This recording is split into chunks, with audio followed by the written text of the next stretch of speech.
মাওলা হুসাইন সর্বক্ষণ সেজদায় রত ছিল, সেজদার উপরে তার কল্লা কাটা হয়েছে সেজদায় রত অবস্থায়। কেন? সেজদা কাকে বলে? নিজের ইচ্ছাকে আল্লাহর ইচ্ছার কাছে, নিজের ইচ্ছাকে রসুলের ইচ্ছার কাছে উৎসর্গর নাম সেজদা। তা আল্লাহ তো মঞ্জুর করে রাখছে আগমনের আগেই কারবালায় শহীদ হবে।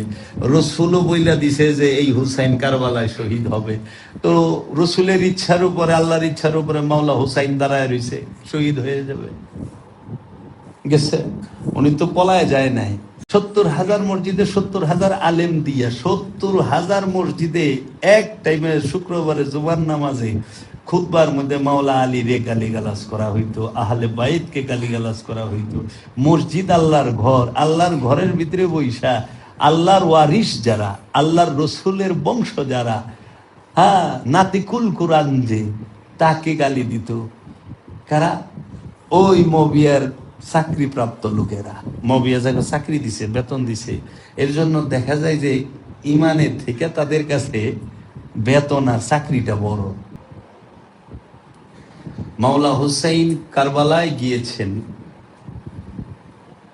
যুদ্ধ করার জন্য নয়।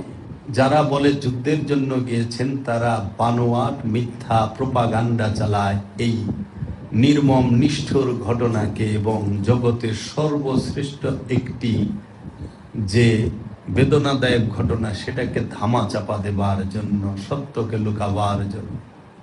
মাওলা হুসাইন যদি যুদ্ধ করতে যাইতেন তাহলে দামেস্কের দিকে যাইতেন, দামেস্কে যাইতেন, কারণ ইয়েজিদের রাজপ্রাসাদ দামেস্কে ছিল। মাওলা হুসাইন আলাইহিস সালাম যদি যুদ্ধ করতে যাইতেন তাহলে তিনি হাজার হাজার সৈন্য, যুদ্ধের জন্য যে সরঞ্জামাদি, তলোয়ার বলেন, খেজাব, যাই হোক, সেটা হাতিয়ার নিয়ে যেতেন এবং ওইখানে অবস্থান করার মতো খাবার দাবার, পানি সব নিয়ে যেতেন। মাওলা হুসাইন আলাইহিস সালাম তো যুদ্ধকে এড়াবার জন্য তিনি মদিনা থেকে কারবালা, কুফার উদ্দেশ্যে রওনা হলেন। তিনি কুফায় মাওলা হুসাইনের বাবার প্রেমিক যারা আছে, মাওলা হুসাইনের প্রেমিক যারা আছে তাদের কাছে থাকবেন, তার জন্য গিয়েছিলেন। এখন মাওলা হুসাইনের যে যারা বলে যুদ্ধে গিয়েছিলেন, মাওলা হুসাইন কি নিয়ে গিয়েছিলেন?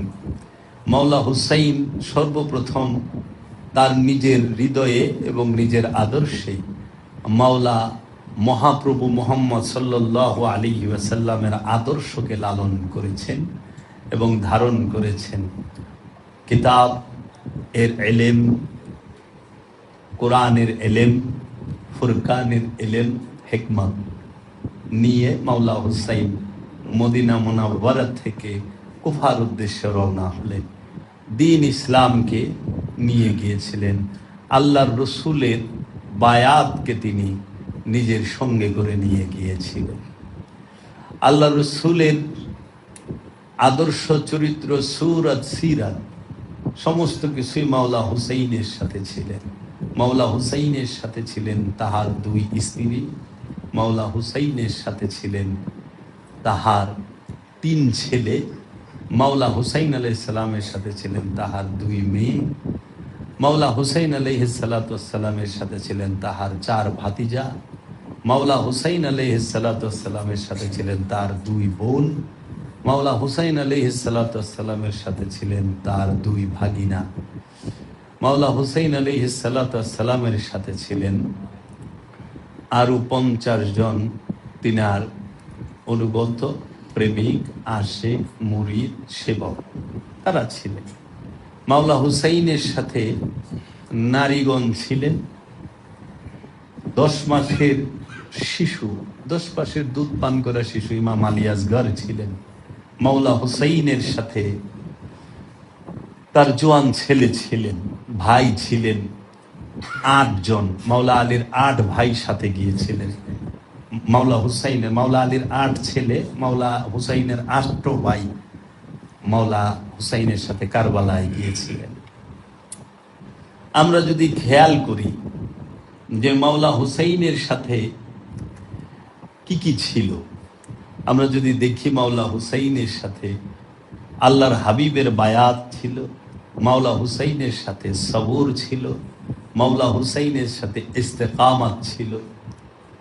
ইস্তেকামাত থেকে মুস্তাকিম, সবুর, সবুরের ঊর্ধ্বে হইল মুস্তাকিম, মুস্তাকিমের ঊর্ধ্বে হইল ইস্তেকামাত, ধীরতা, অটলতা।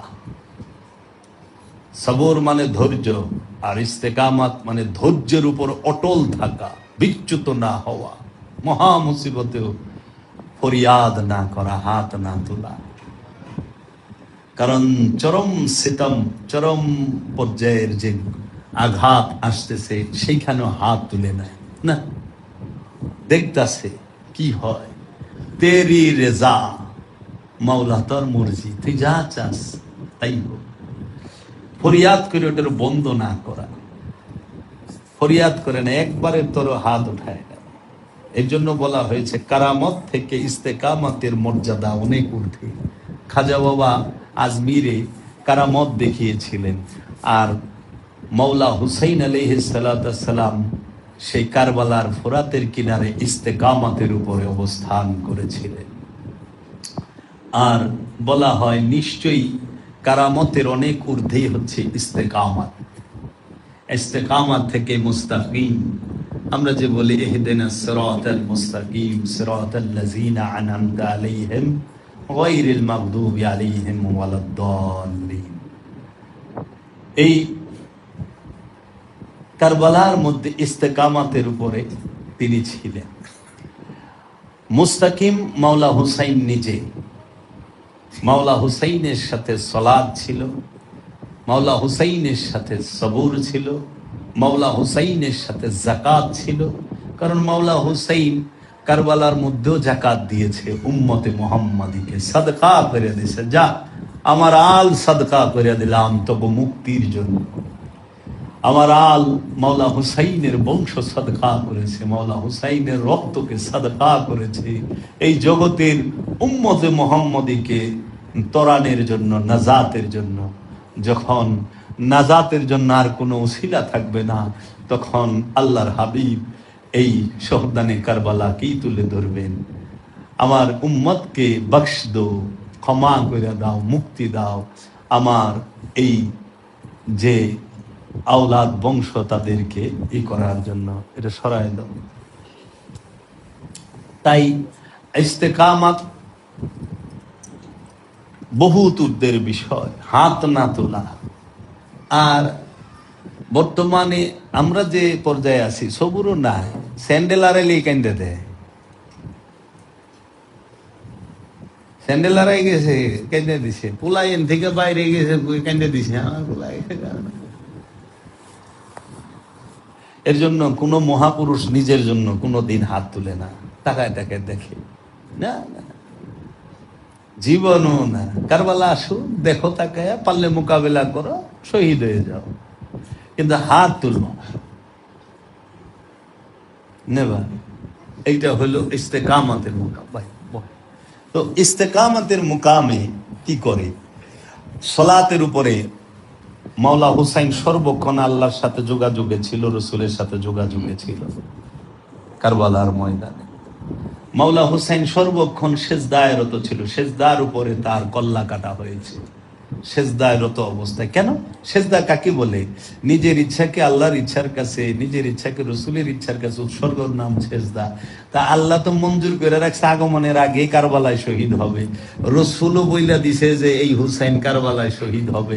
তো রসুলের ইচ্ছার উপরে, আল্লাহর ইচ্ছার উপরে মাওলা হুসাইন দাঁড়ায় রয়েছে, শহীদ হয়ে যাবে। গেছে, উনি তো পলায় যায় নাই। উনি কি করলো? যখন ৯ মুহররম মাওলা হুসাইন তাবুর সমস্ত মশালগুলো নিভিয়ে দিল, দিয়ে সাথে যারা আসছিল বলল যে দেখো, ইয়াজিদ কোনোভাবে আমাকে ছাড়বে না, আর ইয়াজিদের টার্গেট আমি, আমাকে ছাড়বে না ওরা।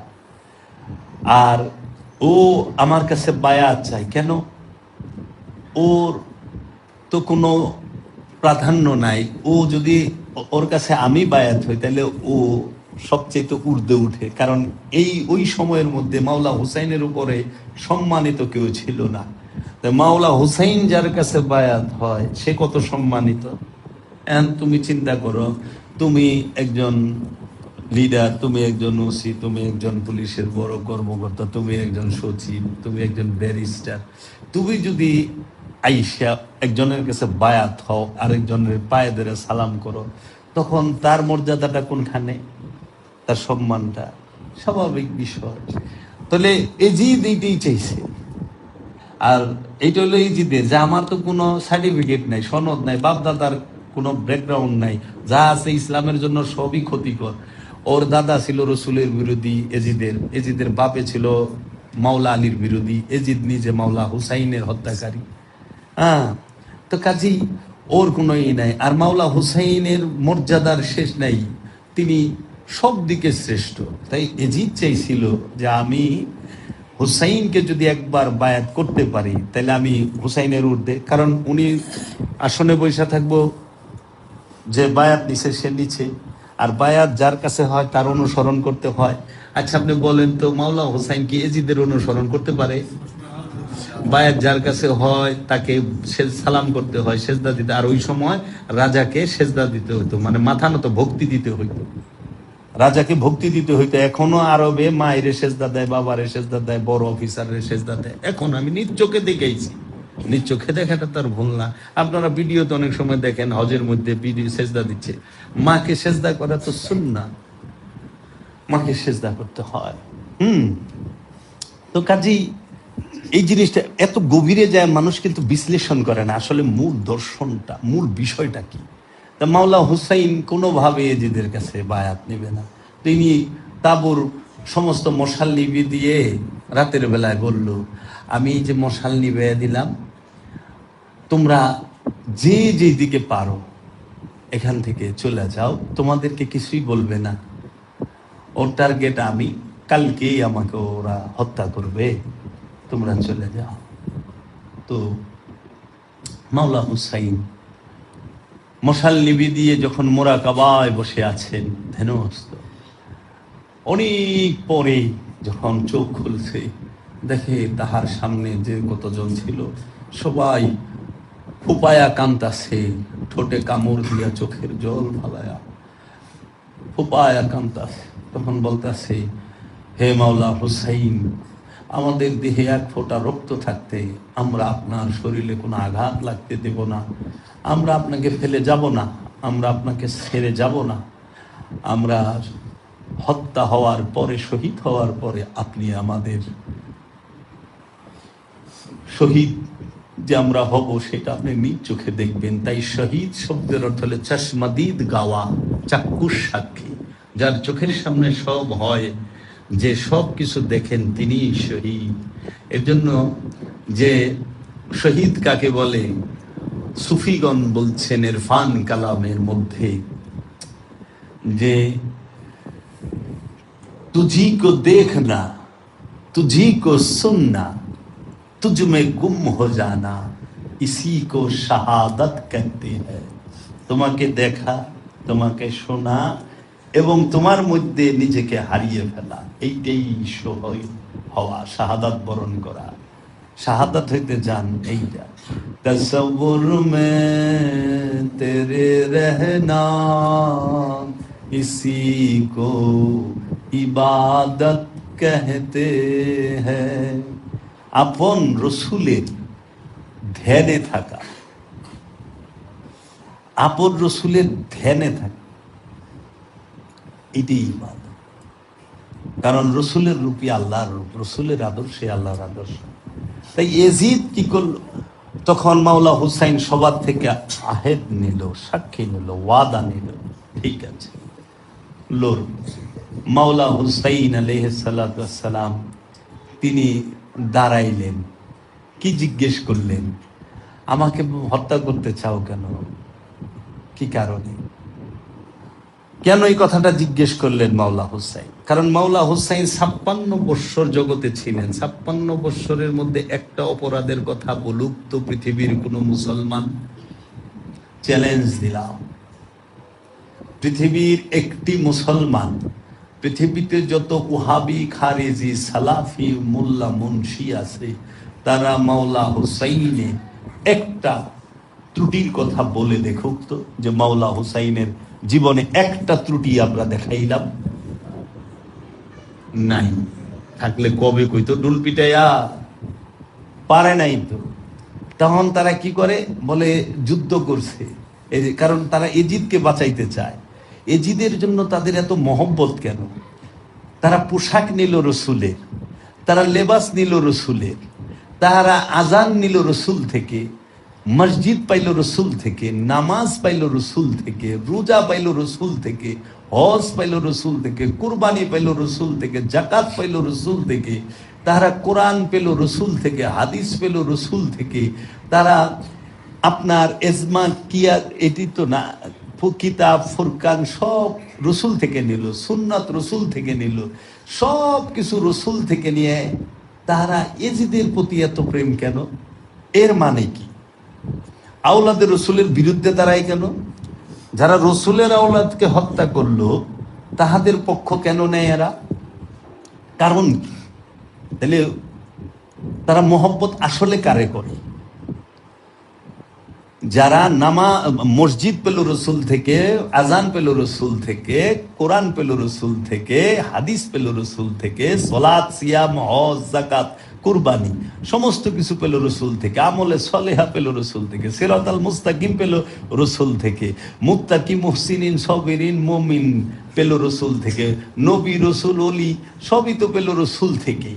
তাহলে সমস্ত কিছু রসুল থেকে পেয়ে তারা রসুলের আওলাদের হত্যাকারীকে কিভাবে অনুসরণ করে, আর তাদের জন্য এত প্রেম মহব্বত কেন? কারণ রসুল কোরআন দিয়েছে কিন্তু চাকরি দেয় নাই। রসুল নামাজ দিয়েছে, সালাত দিয়েছে কিন্তু চাকরি করলে দেয় নাই। রসুল হজ দিয়েছে, কুরবানি দিয়েছে, জাকাত ফিতরা সবই দিয়েছে কিন্তু চাকরি দেয় নাই। এখন ইয়েজিদ আর মুয়াবিয়া কি করছে? মুয়াবিয়া চাকরি দিছে, এর জন্য মুয়াবিয়ার প্রতি খুব প্রেম। মুয়াবিয়া 70,000 মসজিদ বানাইয়া তার দরবারে তার অনুগত, তার নিজস্ব লোক 70,000 মসজিদে 70,000 ইমাম নিয়োগ দিছে। মুসলিম শরীফের হাদিস খুইলা বইরা দেখেন, মুসলিম শরীফের মধ্যে পড়িয়া দেখেন, দেখবেন 70,000 মসজিদে 70,000 আলেম দিয়া 70,000 মসজিদে এক টাইমে শুক্রবারে জুমার নামাজে খুতবার মধ্যে মাওলা আলী রে গালিগালাজ করা হইতো, আহলে বাইতকে গালিগালাজ করা হইতো। মসজিদ আল্লাহর ঘর, আল্লাহর ঘরের ভিতরে বৈশা আল্লাহর ওয়ারিস যারা, আল্লাহর রসুলের বংশ যারা, হ্যাঁ, নাতিকুল কোরআন যে, তাকে গালি দিত কারা? ওই মুয়াবিয়ার চাকরি প্রাপ্ত লোকেরা। মুয়াবিয়া যাকে চাকরি দিছে, বেতন দিছে, এর জন্য দেখা যায় যে ইমানের থেকে তাদের কাছে বেতন আর চাকরিটা বড়। হ্যাঁ, তারা লেবাস দিছে রসুলের কিন্তু চাকরির জন্য, নাহলে না গালি দিলে তো চাকরি থাকবো না। শর্ত তো একটা, গালি দিয়ে পারবা, হ্যাঁ দিয়ে দেখাও তো, দেখাইছে, যাও চাকরি, অমুক মসজিদে তোমার চাকরি হয়ে গেছে, অমুক মসজিদে তুমি ইমাম। আর মুয়াবিয়া এমন একটা সিস্টেম করছে যে একটা কেন্দ্র বানায়া সারা এলাকার সব খবর একাই লইল। যেরকম যে কোনো একটা গ্রামে যদি একটা দুইটা মসজিদ থাকে, ওই গ্রামের সব মুসলমানের বাড়ির খবর, ঘরের খবর 2জন মৌলভী সাহেবের কাছে আছে। তারা কি করে যায়, যদি তারা কোনো দলের সংগঠনের লোক হয় তাহলে তারা ওইটা যায় ঢাকা শহরে, মনে করেন বড় কাটারায় জানাইলো, বড় কাটারা এলায় হাট হাজারিতে জানাইলো, হাট হাজারি এলায় দেওবন্দে জানাই দিল, দেওবন্দি এলায় সৌদি আরব জানাই দিল। যা আপনার বাড়ির খবর হ্যাঁ ওর কাছে আছে, যে আপনি কি ফকিরি করেন, না আপনি তাবলিগ করেন, না আপনি জামাত করেন, না আপনি কি করেন, আপনি কি ঢোল বাজনা বাজান, এগুলা। এই যে সিস্টেমটা তারা করলো, মাওলা হুসাইন কারবালায় দাঁড়ায় দাঁড়ায় দেখলো এবং আমাদেরকে এই শিক্ষাটা দিল, তোমরা শুধু মাত্র যে হামলা ওইটা দেখো না, এর ভেতরে যে গভীরের যে বিষয়টা সেটাকে দেখো। সেটা কি? যে তুমি তোমার বায়াতকে রক্ষা করার জন্য, তুমি তোমার ইমানকে রক্ষা করার জন্য তোমাকে কি করতে হবে? তোমার বসত বিটা ত্যাগ করতে হবে। মাওলা মহাপ্রভু মুহাম্মদ সাল্লাল্লাহু আলাইহি ওয়াসাল্লাম দিনকে প্রচারের জন্য, টিকিয়ে রাখার জন্য মক্কা থেকে হিজরত করছে মদিনায়। মাওলা আলী আলাইহিস সালাম মদিনায় টিকতে না পাইরা তিনি আবার হিজরত করছে মদিনা থেকে কুফায়। কারণ মাওলা আলী আলাইহিস সালামকে অনেক অত্যাচার জুলুম মদিনায় করা হয়েছে, রাস্তায় বের হইতে পারতো না, এমন অবস্থা হয়েছিল তার। ইতিহাস বড় করুন। আচ্ছা, মাওলা হাসান আলাইহিস সালাম তিনি শহীদ হলেন। মাওলা হুসাইনকে আবার মদিনা থেকে, ওনারা কুফা থেকে আবার মদিনায়, আবার মদিনা থেকে তার আবার যাইতে হলো কারবালা। মানে যখনই আপনি বায়াতকে এবং ইমানকে, কারণ বায়াত না হইলে কিন্তু ইমান হয় না, ইমানের মূল স্তম্ভই হচ্ছে বায়াত। যে বায়াত গ্রহণ করে নাই সে কিন্তু ইমানে প্রবেশ করে নাই, সে অনুষ্ঠান করতেছে, সে নিজের ইচ্ছা মতো ইবাদত করতেছে, কিন্তু বায়াত হইল মূল। বায়াত একদম বাবা আদম থেকে নিয়ে একদম মহানবী পর্যন্ত কন্টিনিউ প্রসেস, এবং মহানবী থেকে আজ পর্যন্ত কন্টিনিউয়াস প্রসেস এটা। কারণ মহানবী এই বায়াতের প্রথা এটা তো সবাই মানছে। ইয়াজিদও বায়াত মানে, তাহলে মাওলা হুসাইনের কাছে তো টাকা চাই নাই, সম্পদ চাই নাই, জায়গা জমি চাই নাই, মাথা চাইছিল বায়াত।